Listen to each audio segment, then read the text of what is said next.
弟兄姊妹平安，今天是2025年的11月15号。今天的经文是诗篇98篇，以西结书第10章第1节到19节，路加福音17章20节到37节。今天要跟大家分享的主题是末日的象征。先知以西结书，它总是给我们一种非常奇特的末日象征。在这些象征呢，并不能按照字面去了解，需要了解的其实是背后的意义。以西结书第10章第1节到19节谈到的，其实那个重点是上帝的荣光。我抬头看基路伯头上的圆顶，上面有一座好像用蓝宝石造的宝座。上帝对那穿麻衣裳的就说：“你进去，从基路伯的下面的轮子当中用手去捧出燃烧着的炭，然后把炭洒在全城。”我看见他进去的时候，基路伯在圣殿的南面，有云彩充满在内院。上主的荣耀离开了基路伯，停在圣殿的门口。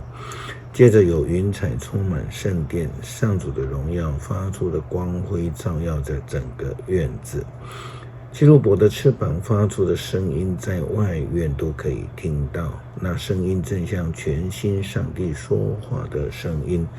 上主命令那穿麻纱衣裳到基路伯下面的轮子当中去拿火炭，就进去站在其中的一个轮子旁边，其中一个基路伯伸手在他们中间的火堆中，那些火炭放在那穿麻衣裳的人手上，他们的炭就走了。我看见那一些基路伯的翅膀下面各有一只手，好像人的手。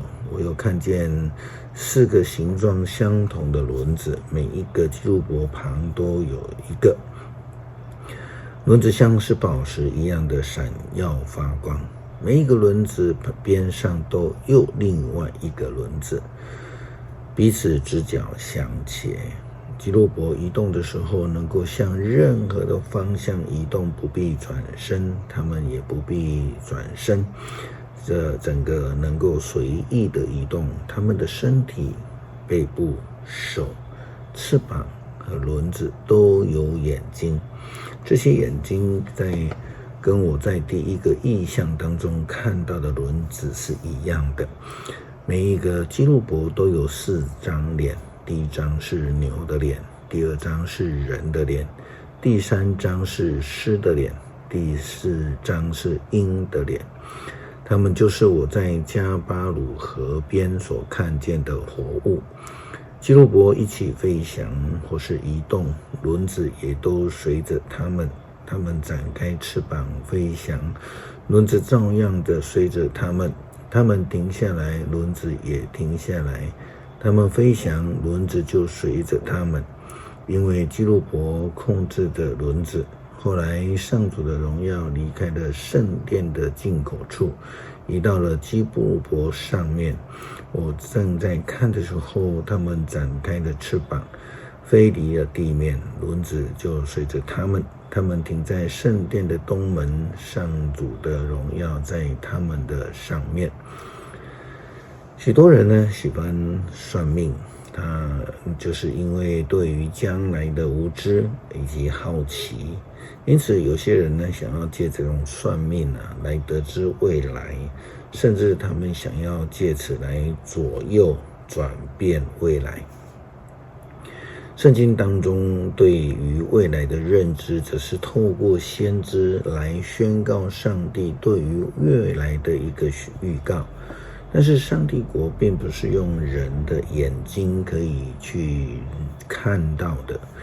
路加福音17章20节到37节，法利赛人问耶稣基督说：“上帝国什么时候会来呀？”耶稣基督他明白的告诉他们，上帝国是看不见的。即使有人用像算命先一样跟你讲说在这里呀，在那里呀，那也都是胡诌的啦，不是真的。圣经这样说到，有些法利赛人来问耶稣，要知道上帝的主权什么时候实现。耶稣回答，上帝的主权的实现并不是眼睛所能看见的，没有人能说看吧，他在这里，或者是说他在那里，因为上帝的主权是在你们的心里。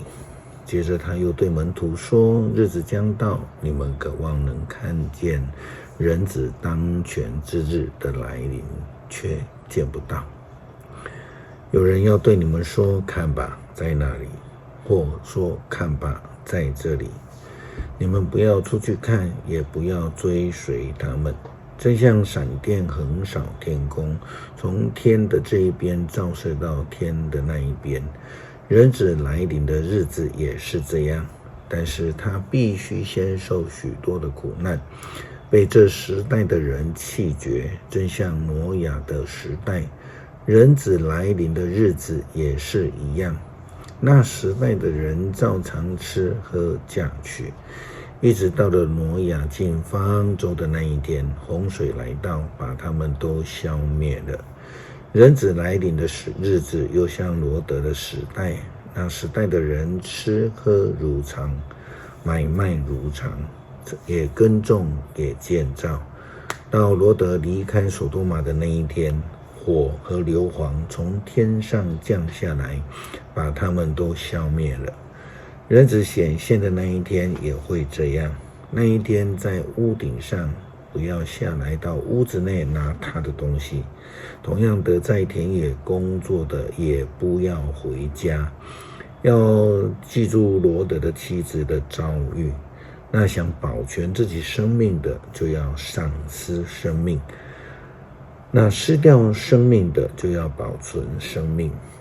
我告诉你们，那天夜里2个人睡在一张床，一个要被带走，一个要留下。那2个女人一起推磨，一个要被带走，一个要留下。有些古卷加上36节，2个人在田里做工，一个带走，一个要留下。门徒就问说主啊，这些事会在哪里发生呢？耶稣就回答说，尸首在哪里，秃鹰也会聚在那里。耶稣基督的回答当中特别提到了，当上帝的国或者我们说的末日到了的时候，我们就无法再做任何的事了，需要在平常就与上帝有好的关系，才能在末日来临的时候坦然地面对上帝。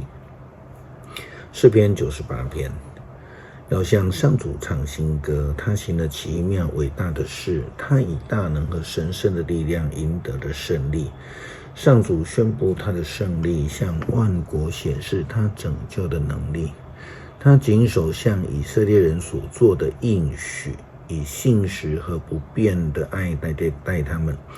全地的人都看见了我们上帝的救恩，普天下要向上主欢呼歌唱，要用诗歌高声歌颂他，要唱歌颂赞上主，要弹竖琴颂赞他，要用号筒和号角在上主我们的王面前来欢呼。